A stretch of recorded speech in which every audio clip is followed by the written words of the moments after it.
भैया 100 रुपए की मदद कर सकते हो क्या? 100 रुपए दे सकते हो क्या? 100 रुपए कैसे? ऐसी हाँ मतलब हेल्प कर देते अगर हो जाती तो। ये होगी 100। नहीं 100 रुपए दे सकते हो यार, थोड़ा काम था। हाँ दे दो भैया। दे रहे हो भाई?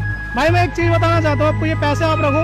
आप इस समय टीवी पे हो भाई, और आप ये अच्छा काम करने के लिए 10 लाख रुपए जीत चुके हो भाई। चेक लेके आओ, 10 लाख रुपए भाई।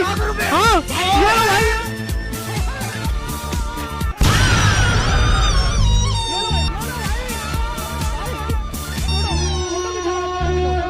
इसके साथ में आपको एक गाड़ी भी मिलती है।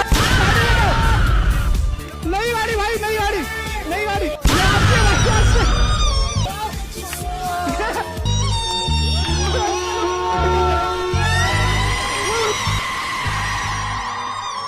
अरे तो चाबी तो ले भाई गाड़ी की, गाड़ी की चाबी तो ले मेरे भाई।